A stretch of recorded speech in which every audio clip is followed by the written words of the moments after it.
ಇತ್ತೀಚಿನ ಸಂಚಿಕೆಗಳನ್ನು ಜಾಹೀರಾತಿನ ಕಿರಿಕಿರಿ ಇಲ್ಲದೆ ನೋಡಿ.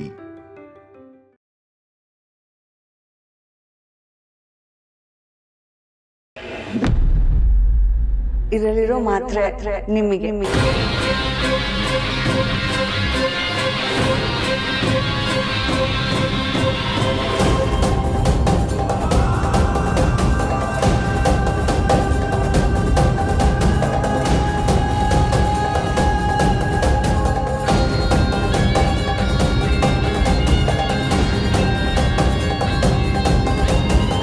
ಇದು ನಿಮ್ಮ ದೇಹದಲ್ಲಿ ನೀರಿನ ಅಂಶ ಕಡಿಮೆನೇ ಆಗದೆ ಇರೋ ತರ ನೋಡ್ಕೊಳ್ಳುತ್ತೆ. ಕಬ್ಬಿಣ ಅಂಶ ಬ್ಯಾಲೆನ್ಸ್ ಮಾಡುತ್ತೆ. ತಗೊಳ್ಳಿ.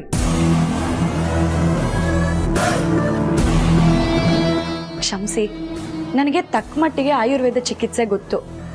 ನನಗೆ ಅಗತ್ಯ ಬಿದ್ದಾಗ ನಾನೇ ಆಯುರ್ವೇದ ಮಾತ್ರೆಗಳನ್ನ ತಯಾರು ಮಾಡ್ಕೋತೀನಿ.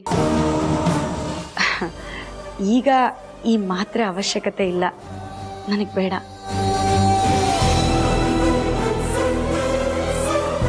ಹೌದಾ? ಸರಿ, ಹಾಗಿದ್ರೆ ಬರ್ತೀನಿ.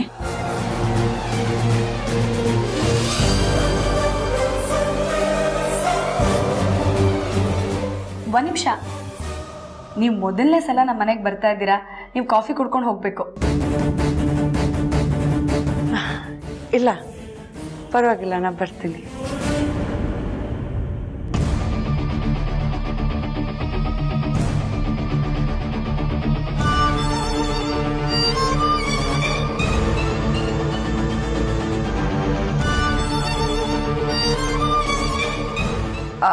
ಅದು ನಾನು ರಘುರಾಮ್ ಸರ್ಗೆ ಏನಂತ ಹೇಳಿ, ಈ ಮಾತ್ರನ ನಿಮಗೆ ಕೊಡೋದಕ್ಕೆ ಹೇಳಿದ್ದೆ ಅವರು. ಈಗ ನಿಮ್ಮ ಸೊಸೆ ನೀವು ಹೇಳಿದ ಮಾತ್ರೆನ ತಗೊಳ್ಳಲ್ಲ ಅಂದ್ರು ಅಂತ ಹೇಳಿದ್ರೆ ಅವ್ರು ಬೇಜಾರು ಮಾಡ್ಕೊಳಲ್ವಾ? ಅವರಿಗೆ ಜನನಿ ಮೇಡಮ್ಗೆ ಸಿಗ್ತಾ ಇರೋ ಸುಖ ಸೌಲಭ್ಯ ಎಲ್ಲ ನಿಮಗೆ ಸಿಗಬೇಕು ಅನ್ನೋ ಆಸೆ. ಅದಕ್ಕೆ ತಾನೇ ಬಸ್ರಿ ಅಂತ ಜನನಿ ಮೇಡಮ್ಗೆ ಅಖಿಲ ಮೇಡಮ್ ಏನೇ ಮಾಡಿಕೊಟ್ರು ಅದನ್ನು ನಿಮಗೆ ರಘುರಾಮ್ ಸರ್ ತಂದ್ಕೊಡೋದು. ಈಗ ಜನನಿ ಅವ್ರು ತಗೊಳ್ತಿರೋ ಮಾತ್ರೆನ ನೀವು ತಗೊಳ್ಳಲ್ಲ ಅಂದರೆ ಅವ್ರಿಗೆ ಡಿಸಪಾಯಿಂಟ್ ಆಗತ್ತೇನೋ ಪಾಪ. ನಾನು ಕೊಡ್ತಿರೋ ಈ ಮಾತ್ರೆಗಳಿಂದ ಅವ್ರ ಭಾವನೆಗಳಿದೆ. ಆದರೂ ನೀವು ಬೇಡ ಅಂತಿದ್ದೀರಾ ಅಂದರೆ ಫೋರ್ಸ್ ಮಾಡೋಕ್ಕಾಗಲ್ಲ. ಇಟ್ಸ್ ಓಕೆ, ಹೀಗೆ ಹೇಳ್ತೀನಿ. ನಾನು ಬರ್ತೀನಿ. ಒಂದು ನಿಮಿಷ ನಮ್ಮ. ಹಾಂ, ಹೇಳಿ ಸರ್.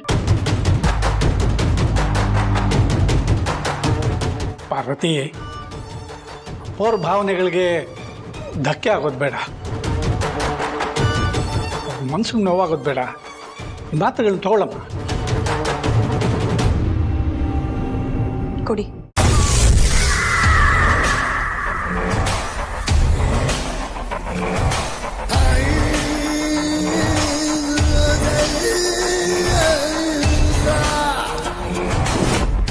ಹ್ಯಾಪಿ ಹೋಳಿ. ಬರ್ತೀನಿ. ಬಾಯ್.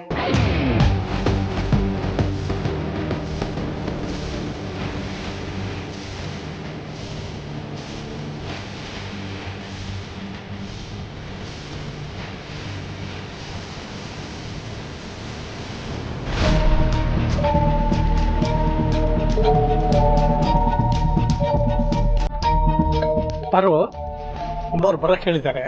ನಾನು ಸ್ವಲ್ಪ ಅರಸನಕೋಟೆಗೆ ಹೋಗಿ ಬರ್ತೀನಮ್ಮ.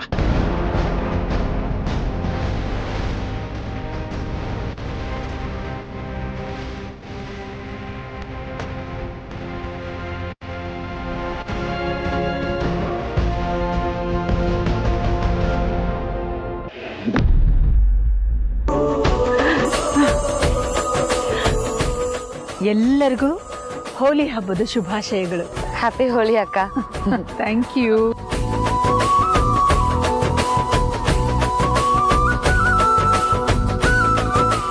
ಇವತ್ತೇ ಹೇಳ್ಬೇಕು ನೀವು, ಇಲ್ಲ ಅಂದ್ರೆ ಅಷ್ಟೇ ಇವತ್ತು ನಿಮ್ಮ ಕತೆ. ಹೇಳಿ.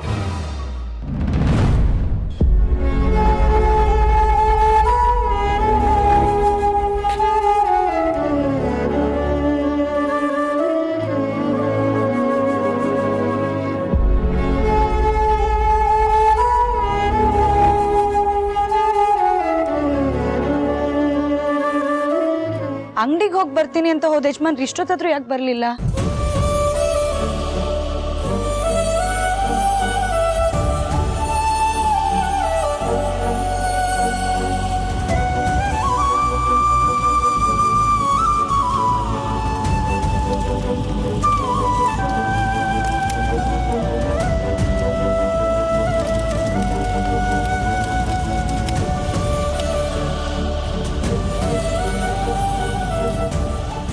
Ma'am, Preetham sir video call ಮಾಡ್ತಿದ್ದಾರೆ. ಪ್ರೀತು, ಹ್ಯಾಪಿ ಹೋಲಿ ಮಗನೆ. Happy Holi mom. Thank you ಮರಿ. ಒಂದು ನಿಮಿಷ. ಓಯ್ happy Holi. Happy Holi Preethu. Happy Holi Preethu.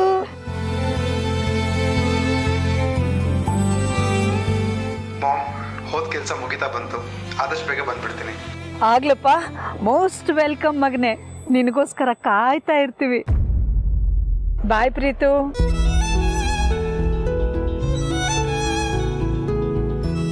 ಜನನಿ, ಪ್ರತಿ ವರ್ಷ ಹಾಡ್ಕೊಂಡು ಕುಣ್ಕೊಂಡು ಹಬ್ಬ ಆಚರಿಸೋ ಥರ ಈ ಸಲ ನೀನು ಮಾಡೋ ಹಾಗಿಲ್ಲ.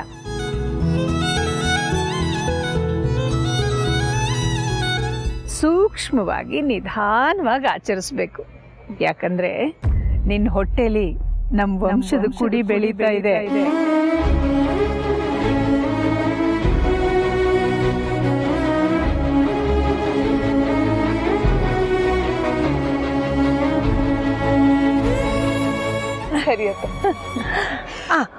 ಮುಂದಿನ ವರ್ಷ ಬೇಕಾದ್ರೆ ನಿನ್ ಮಗು ಜೊತೆ ನೀನು ಮಗುವಾಗಿ ಕುಣ್ಕೊಂಡು ಹಬ್ಬ ಆಚರಿಸು, ಆಯ್ತಾ?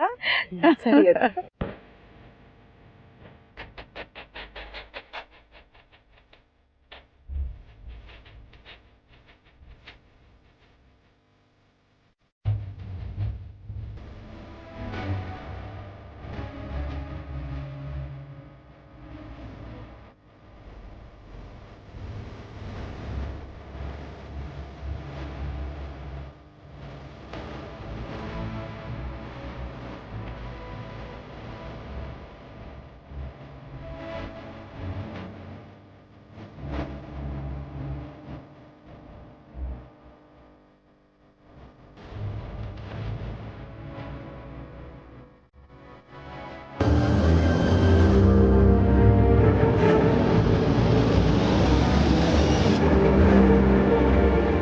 ಅಕ್ಕ, ಈ ಸಲ ನಾನು ಎಲ್ಲ ಸಲದ ಹಬ್ಬದ ಥರ ಜೋರಾಗಿ ಕುಣಿದು ಅದೆಲ್ಲ ಮಾಡಲ್ಲ.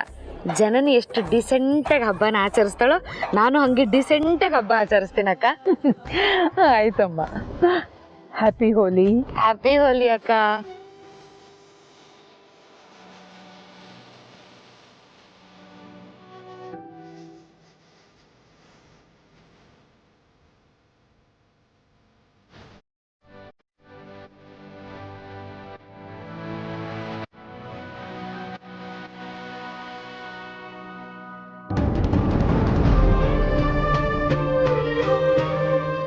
ಹನುಮಂತು, ಅಮ್ಮ,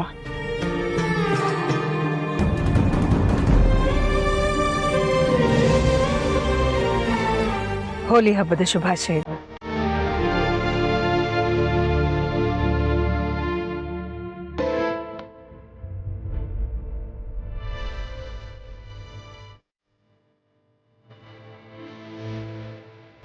ಹೋಲಿ ಹಬ್ಬದ ಶುಭಾಶಯಗಳು.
ರಘು,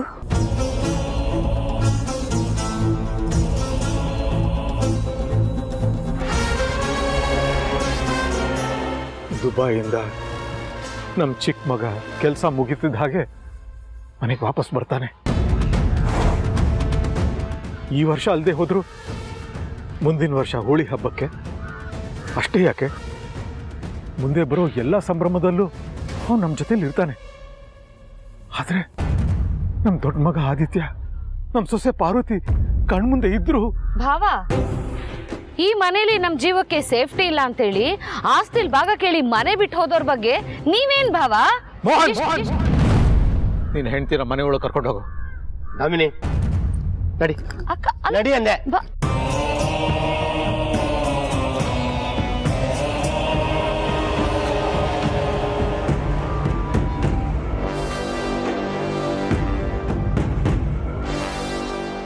ಅಖಿಲ, ಈ ಹಬ್ಬದಲ್ಲಿ ನಮ್ಮ ಮಗ ಆದಿತ್ಯ, ನಮ್ಮ ಸೊಸೆ ಪಾರ್ವತಿ ನಮ್ಮ ಜೊತೆಲಿ ಇದ್ದಿದ್ರೆ ಎಷ್ಟು ಚೆನ್ನಾಗಿರ್ತಿತ್ತಲ್ವಾ?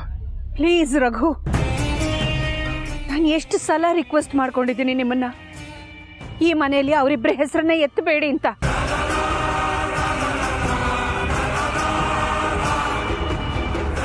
ಅಖಿಲ, ಆದಿತ್ಯ ನಾವು ಹೆತ್ತ ಮಗ, ಎಲ್ರ ಜೊತೆ ಸೇರ್ಕೊಂಡು ನಾವು ಹೋಳಿ ಆಚರಿಸ್ತಿದ್ದೀವಿ. ಆದರೆ ಅವನು ಮಾತ್ರ ಅನಾಥನ ಥರ ಒಬ್ಬನೇ ನಿಂತಿದ್ದ. ಅಪ್ಪನಾಗಿ ನನಗೆ ಎಷ್ಟು ಸಂಟಾಗ್ತಿತ್ತು ಗೊತ್ತಾ? ಹೆತ್ತ ಕರಳು ನಿನ್ಗೇನು ಅನಿಸ್ಲಿಲ್ವಾ?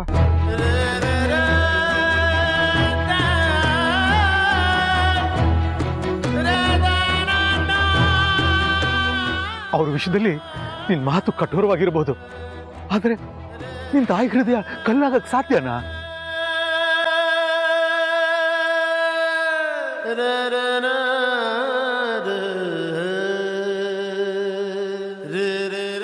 ಇತ್ತೀಚಿನ ದಿನಗಳಲ್ಲಿ ನೀನು ನಮ್ಮ ದೊಡ್ಡ ಸೊಸೆ ಪಾರ್ವತಿನ ಮಗಳ ತರಾನೇ ಕಾಣಕ್ ಶುರು ಮಾಡಿದ್ದೆ. ನಮ್ಮ ನಂತರ ಈ ಮನೆಗೆ ಅವರೇ ದಿಕ್ಕು. ಈ ಮನೆಗೋಸ್ಕರ ಅವ್ರು ಏನೇ ಮಾಡಿದ್ರು ಅದು ಒಳ್ಳೇದಾಗಿರುತ್ತೆ ಅಂತ ನೀನ್ ಬಲವಾಗಿ ನಂಬಿದ್ದೆ. ಅದು ಎಲ್ಲವೂ ಅವ್ರ ಆಸ್ತಿ ಕೇಳಿದ್ರು ಒಂದೇ ಕಾರಣಕ್ಕೆ ಬದಲಾಗೋಯ್ತಾ? ನನಗೆ ಅವ್ರ ಬಗ್ಗೆ ಮಾತಾಡಕ್ಕೆ ಇಷ್ಟ ಇಲ್ಲ ರಘು. ಅಖಿಲ, ನಿನ್ ಮಾತಲ್ಲಿ 1000 ಹೇಳ್ಬೋದು, ಆದ್ರೆ ನಿನ್ ಅಂತಃಕರಣ ಏನು ಅಂತ ನನಗೆ ಚೆನ್ನಾಗಿ ಗೊತ್ತು. ಈ ಮನೆ ಒಗ್ಗಟ್ಟಿನ ಹಿಂದೆ ನಿನ್ ತಾಳ್ಮೆ, ತ್ಯಾಗ ಎಷ್ಟಿದೆ ಅಂತ ನನಗೆ ಗೊತ್ತು.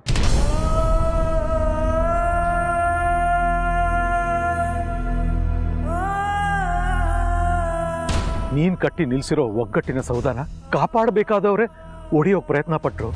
ಆಸ್ತಿಲ್ ಭಾಗ ಕೇಳಿದ್ರು ಅಂತ ನಿನ್ಗೆ ಆಘಾತ ಆಯ್ತು. ಆ ಕೋಪಕ್ಕೆ ಅವ್ರನ್ನ ಮನೆಯಿಂದ ಹೊರಗೆ ಹಾಕ್ತೆ. ಆದ್ರೆ ಮನಸ್ಸಿಂದ ಹೊರಗೆ ಹಾಕಕ್ಕಾಯ್ತಾ?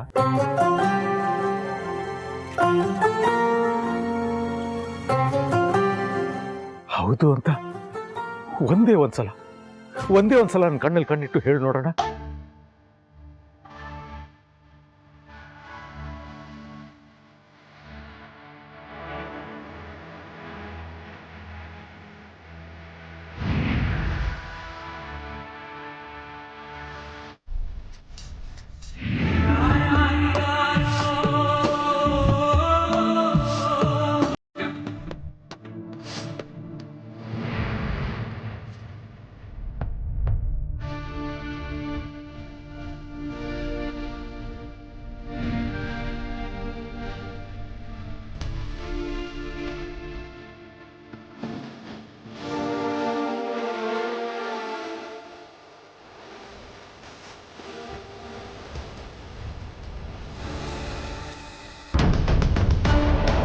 ಹೋಳಿ ಹಬ್ಬ ಅಂದ್ರೆ ಅಪರಿಚಿತರಿಗೂ ಬಣ್ಣ ಹಚ್ಚಿ ಸಂಭ್ರಮಿಸೋದಿಲ್ಲ. ನಾವು ಹೆತ್ತ ಮಗ ಕಣ್ಮುಂದೆ ನಿಂತಿದ್ದ, ನಿನ್ನ ಕೈಯಲ್ಲೂ ಬಣ್ಣ ಇತ್ತು, ಆದ್ರೆ ಅವನ ಕೆನ್ನೆಗೆ ಬಣ್ಣ ಹತ್ತಲೇ ಇಲ್ವಲ್ಲ ಅಖಿಲ?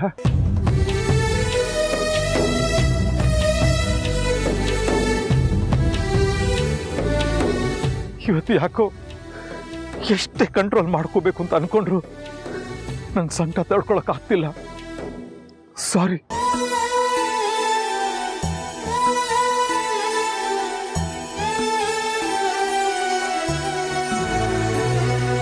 ಆಸ್ತಿಲಿ ಅವ್ರು ಯಾಕೆ ಭಾಗ ಕೇಳಿದ್ರು ಗೊತ್ತಿಲ್ಲ.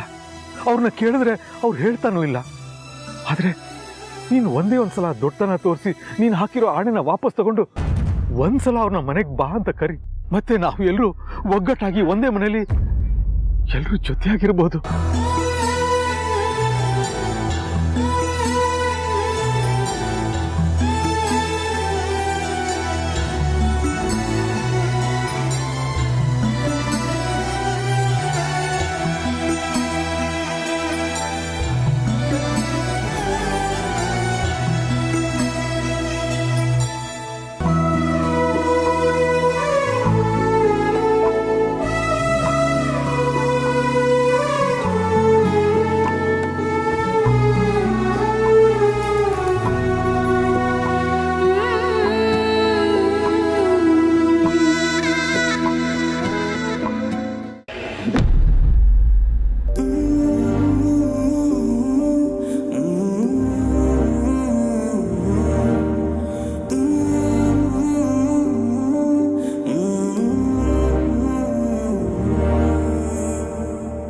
ಮನೇಲಿದ್ದಾಗ ದಿನ ಆಫೀಸ್ಗೆ ಹೋಗ್ಬೇಕಾದ್ರೆ ಅಮ್ಮನ ಕಾಲಿಗೆ ನಮಸ್ಕಾರ ಮಾಡಿ ಹೋಗ್ತಾ ಇದ್ದೆ.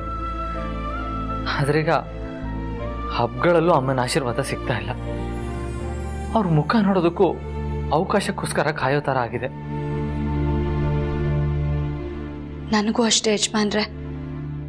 ನಾವು ಆಸ್ತಿಲ್ ಭಾಗ ಕೇಳೋದಕ್ಕಿಂತ ಬೇರೆ ಯಾವುದಾದ್ರೂ ದಾರಿ ಹುಡುಕಿದ್ರೆ ಸಿಕ್ತಿತ್ತೇನೋ ಅಂತ ಈಗಲೂ ಒಂದೊಂದ್ಸಲ ನನಗನ್ಸುತ್ತೆ. ಆದರೆ ಏನು ಮಾಡೋದು, ಆ ಕ್ಷಣಕ್ಕೆ ನಮಗೆ ಸಿಕ್ಕಿದ ಪರಿಹಾರ ಇದೆ ಅಲ್ವಾ. ನಾವಿಬ್ರು ಮನೆಯಿಂದ ಹೊರಗೇನೋ ಬಂದ್ವಿ, ಮನ್ಸನ್ನ ಕಲ್ ಮಾಡ್ಕೊಂಡು ಬದುಕ್ತಾ ಇದ್ದೀವಿ. ಆದ್ರೆ ಅಪ್ಪ ಮಾವ ಒಳಗೊಳಗೆ ಕೊರಗ್ತಾ ಇದ್ದಾರೆ. ಇವತ್ ಮಾವ ತುಂಬಾ ನೊಂದ್ಕೊಂಡ್ಬಿಟ್ರು.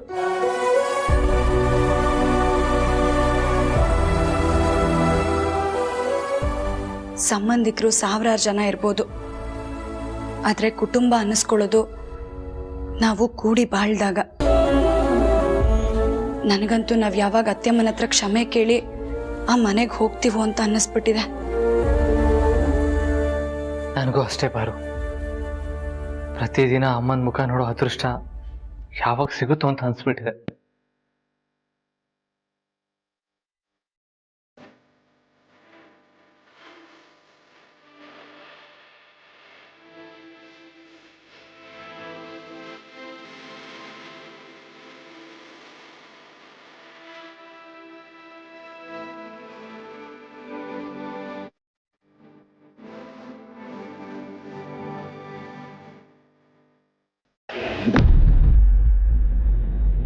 ಹೌದು ಪ್ರೀತು, ಹೋಳಿ ಹಬ್ಬದಲ್ಲಿ ನೀನ್ ನನ್ನ ಹತ್ರ ಇಲ್ಲ. ಆದ್ರೆ ಆದಿಭಾವ ಹತ್ರ ಬಂದ್ರು ಅತ್ತೆ ಅವ್ರನ್ನ ಅಪರಿಚಿತರ ಟ್ರೀಟ್ ಮಾಡಿದ್ರು. ನನಗೆ ತುಂಬಾ ಬೇಜಾರಾಯ್ತು ಗೊತ್ತಾ. ಆದ್ರೂ ಅತ್ತೆ ಪಾಯಿಂಟ್ ಆಫ್ ವ್ಯೂ ಯೋಚನೆ ಮಾಡಿದ್ರೆ ಅವ್ರು ಮಾಡಿದ್ ಸರಿನೇ ತಾನೆ. ಹೋಗ್ಲಿ ಬಿಡು, ನೀನ್ ಹೇಗಿದ್ರು ಬರ್ತಿದ್ಯಲ್ಲ, ಬಂದ್ಮೇಲೆ ಮಿಕ್ಕಿದ್ ಮಾತಾಡೋಣ. ಸರಿ, ಬಾಯ್.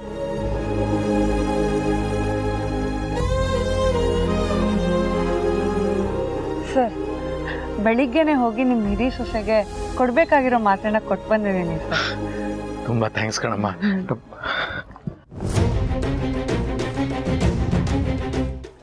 ಪ್ಲೀಸ್ ಬೇಡ ಸರ್.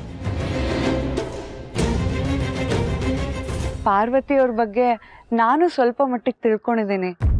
ಅದೇ ಅವರು ಮನೆಯಲ್ಲಿ ಆಸ್ತಿಲಿ ಭಾಗ ಕೇಳಿ ಹೊರಗೆ ಹೋಗಿದಾರಂತೆ. ಆದ್ರೂ ಅಖಿಲ ಮೇಡಮ್ ಅವ್ರನ್ನ ಬಿಟ್ಟು ಮನೇಲಿರೋರು ಯಾರಿಗೂ ಅವ್ರ ಮೇಲಿರೋ ಅಫೆಕ್ಷನ್ ಕಡಿಮೆ ಆಗಿಲ್ಲ.